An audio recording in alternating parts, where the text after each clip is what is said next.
So today I'm going to talk about a future where brain-computer interfaces are really mainstream.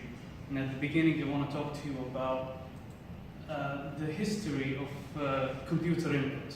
The first computers ever invented were sometimes mechanical, sometimes electrical. And those mechanical computers, to program it, to put our inputs, to make them do whatever we want them to do, we had to punch holes into these rectangular cards and then put it in the computer.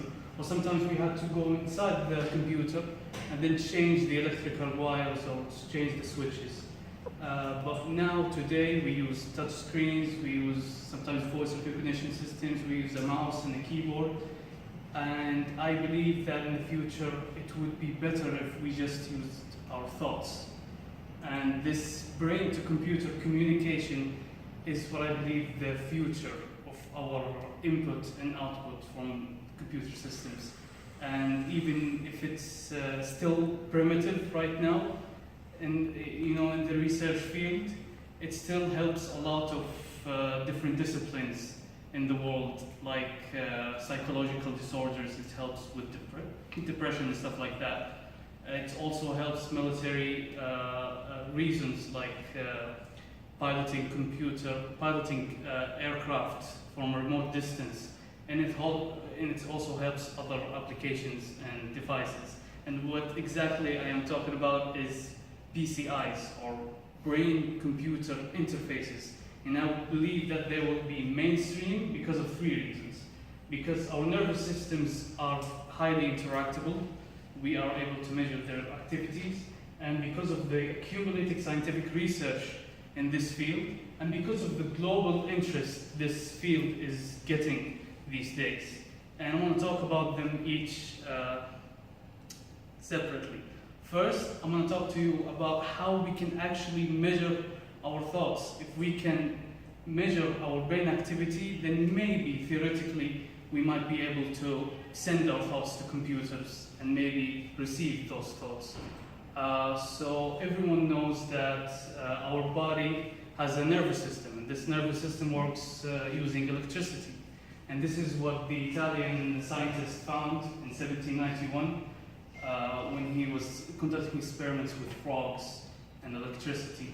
And this nervous system has a fundamental cell type, fundamental unit, that is called a nerve cell, or a neuron. And this is how it works. This is a simple representation of a neuron, and it, of course, uses electricity to communicate between other neurons in itself. And what happens is that it receives inputs from these dendrites, and then it computes a decision of whether or not to relay this input that the neuron received, or to block it. And I'm sure you've heard about this kind of mechanism before with computers, specifically with transistors. They either block the electricity or let it flow.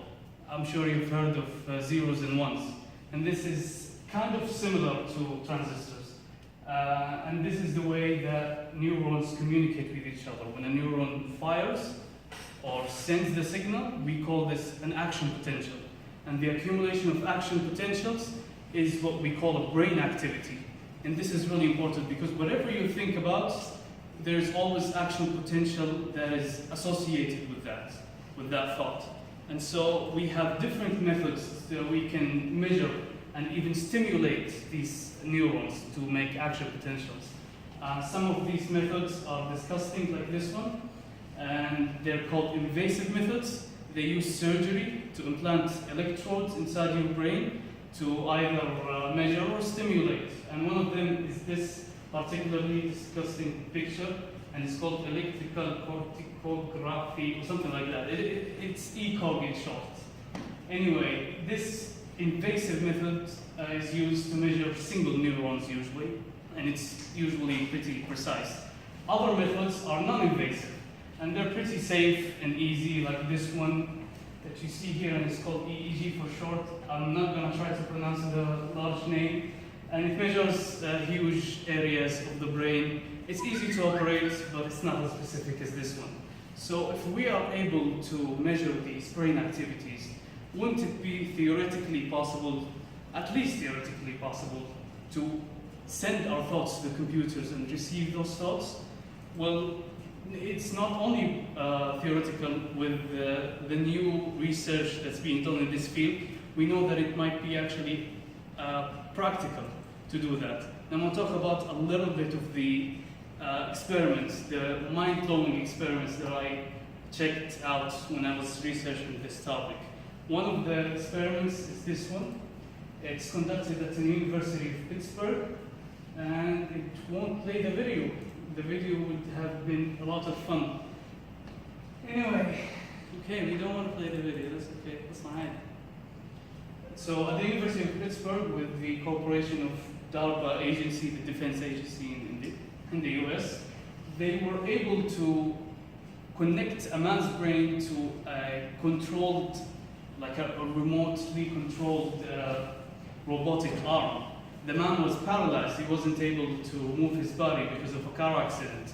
And what he did is volunteer in this experiment, and through invasive methods, they did the surgery here and put wires inside his brain, and they connected it to a computer, to the robotic arm, where he was able to stack cones, move the robotic arm, and even feel tactile inputs. He was able to be blindfolded, as you see, and the experimenter then touched his fingers separately, and he would be able to identify each finger of the robotic arm. Can you believe that? Anyway, at a different university, the University of Washington, that I studied in, I would have shown you the video. The video shows like the district where the University of Washington is located, and you can see the place where I live. It's back there. Anyway, so at this experiment, they used brain-to-brain interface, like brain-to-brain communication between two subjects. And those pair of subjects were placed in two different buildings half a mile away from each other, and were asked to cooperate to play a video game. And the first subject had to watch the game, and the second subject had to just press a button. And there are non-invasive methods, as you can see, none of them had surgery, to be able to communicate with each other.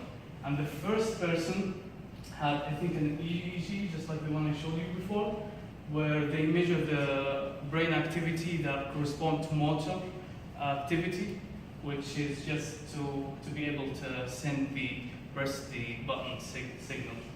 And what happened is that, as a result, the game was played with high accuracy, and whenever the first subject wanted to press the button, he just thought about it, and then the other person immediately just pressed the button, and they pretty much like nailed the game. And these experiments are what science does. What science needs is attention, whether it's from the public, from the government.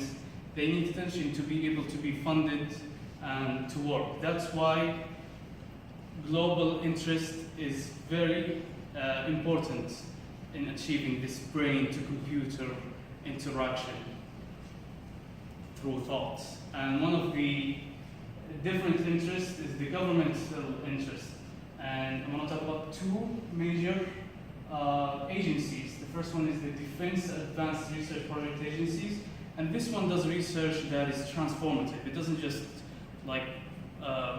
just want to increment the already known knowledge. It wants to transform the whole industry.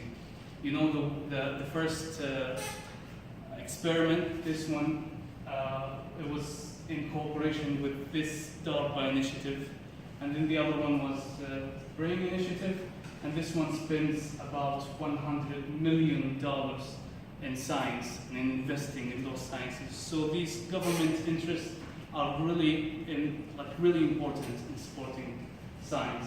And also there's commercial interest, or romantic, just one company specifically that's called Emotive, that has these commercial products that you can buy right now that can measure your brain activity and just sends it to a computer. And you can program a computer, you can control a car, you can control the program, you can control your house with it, if anyone wrote about like smart homes. It also helps in like solving problems relating to psychological disorders that we talked about, like depression and epilepsy. And these different problems.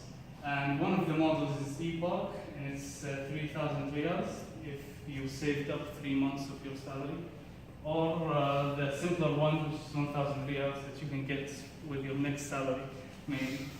I mean, we can make a program, like a game that you can control with these devices. It's crazy that they're available right now, that you can buy. And another big interest that is important to science is the public interest. Public interest that is relating to computational neuroscience is arising because of the futuristic debates that people have about what would happen in the future regarding our basic computers. And also the science fiction that is being written and produced in movies all around us. And I'm going to recommend just 2 books.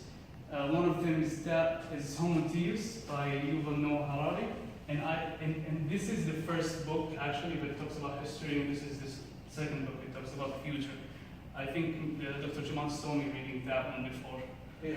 Yeah, and so this is the other one that talks about what would happen in the future. It simply says that humans would merge with computers. And these kind of books and movies really attract public's attention. And when there is strong attention in this field, you would be able to invest more, and you will be closer to a reality where commercial businesses bring this brain-to-computer interactions really close. And lastly, I just want to say that you don't simply communicate with the computer. The more you get involved in BCIs, or brain-to-computer interactions, the more you get to really cutting-edge technology, even if you're not investing, if you're just reading about it and you're incorporating this into your life, you're staying on the edge of technology. And many thanks. Oh, wonderful. Well, but don't